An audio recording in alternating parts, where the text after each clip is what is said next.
ಕನ್ನಡಿಗರ ನಮಸ್ಕಾರ. ಇವತ್ತು ಪದ್ಮ ಮತ್ತು ಮಹೇಶ್ ರವರ ಮಂತ್ರ ಮಾಂಗಲ್ಯ. ಹಲವಾರು ಬಾರಿ ಮಹೇಶ್ ರವರು ನನ್ನ ಜೊತೆ ಮಂತ್ರ ಮಾಂಗಲ್ಯ ಆಗಬೇಕು ಅಂತೇಳಿ ಹಂಚ್ಕೊಳ್ತಾ ಇದ್ರು. ಅದೇ ರೀತಿ ಇವತ್ತು ಎಲ್ಲ ಶಾಸ್ತ್ರಗಳನ್ನು ಧಿಕ್ಕರಿಸಿ ಅವರ ಮನಸ್ಸಿನ ಶಾಸ್ತ್ರಕ್ಕೆ ಹೋಗ್ಬಿಟ್ಟು ಮಂತ್ರ ಮಾಂಗಲ್ಯ ಕೂಡ ಆದರು. ನಾನು ನನ್ನ ಸ್ನೇಹಿತರೆಲ್ಲರೂ ಹೋಗಿ ಅವರಿಗೆ ಶುಭ ಹಾರೈಕೆಗಳನ್ನು ಮಾಡಿದ್ವಿ. ಕುವೆಂಪು ಅವರ ಮಂತ್ರ ಮಾಂಗಲ್ಯದಂತೆ ಒಂದು ಸರಳವಾದ ವಿವಾಹವನ್ನು ಆದರು.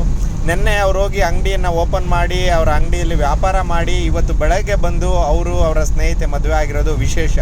ಹಾಗಾಗಿ ಜಾತಿ, ಧರ್ಮ, ಭಾಷೆ ಎಲ್ಲವನ್ನು ಮೀರಿದಂಥ ವಿಶ್ವಮಾನವ ಸಂದೇಶವನ್ನು ಸಾರುವಂಥ ಕುವೆಂಪು ಪ್ರೇರಿತ ಮಂತ್ರ ಮಾಂಗಲ್ಯವನ್ನು ಆಗೋದಕ್ಕೆ ಎಲ್ಲರಿಗೂ ಪ್ರೇರೇಪಣೆಯನ್ನು ನೀಡ್ತಾ ಇದ್ದಾರೆ.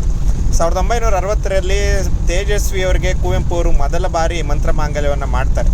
ಅಲ್ಲಿಂದ ಇಲ್ಲಿವರೆಗೆ ಸಾವಿರಾರು ಲಕ್ಷೋಪಾದಿಯಲ್ಲಿ ಮಂತ್ರ ಮಾಂಗಲ್ಯವನ್ನು ಆಗಿದ್ದಾರೆ.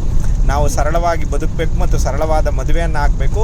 ಅಲ್ಲಿಂದ ನಮ್ಮ ಬದಲಾವಣೆಯನ್ನು ನಾವು ಕಾಣೋದಕ್ಕೆ ಸಾಧ್ಯ ಅನ್ನೋದಕ್ಕೆ ಇವತ್ತು ಮಹೇಶ್ ಮತ್ತು ಪದ್ಮ ಸಾಕ್ಷಿಯಾಗಿ ನಿಂತ್ಕೊಂಡು ಕುವೆಂಪು ಹೇಳಿದ ಹಾಗೆ, ಯಾವ ಕಾಲದ ಶಾಸ್ತ್ರವೇನು ಹೇಳಿದರೇನು, ಎದೆಯ ದನಿಗೂ ಮಿಗಿಲು ಶಾಸ್ತ್ರವಿರುವುದೇನು. ನಾವು ನಮ್ಮ ಮನಸ್ಸಿಗೆ, ನಮ್ಮ ಹೃದಯಕ್ಕೆ ಹೋಗ್ಬಿಡ್ಬೇಕು ಅಂತ ಈ ಸಂದರ್ಭದಲ್ಲಿ ನಿಮ್ಮೆಲ್ಲರಿಗೂ ಕೇಳ್ಕೊಳ್ತೀನಿ. ಹಾಗೆ ನಮ್ಮ ಸ್ನೇಹಿತರೆಲ್ಲರೂ ಒಳ್ಳೆ ಊಟವನ್ನು ಆಯೋಜನೆ ಮಾಡಿದ್ರಿಂದ ಊಟ ಕೂಡ ಮಾಡಿದ್ವಿ. ನನ್ನ ಜೊತೆ ಸೋಮಸುಂದರ್ ಅವರು, ಪ್ರಸನ್ನ, ಮಲ್ಲಿಕಾರ್ಜುನ್ ಅವರು, ಹಾಗೆ ಶಿರಾದ ಗೆಳೆಯರು, ಇನ್ನು ಚಳ್ಳಕೆರೆ, ತುಮಕೂರಿನ ಅನೇಕ ಗೆಳೆಯ ಮಿತ್ರರೆಲ್ಲ ಇದ್ದರು. ಎಲ್ಲರಿಗೂ ಧನ್ಯವಾದ ತಿಳಿಸ್ತಾ ಮತ್ತೊಮ್ಮೆ ಸಿಗ್ತಾ ಇರೋಣ.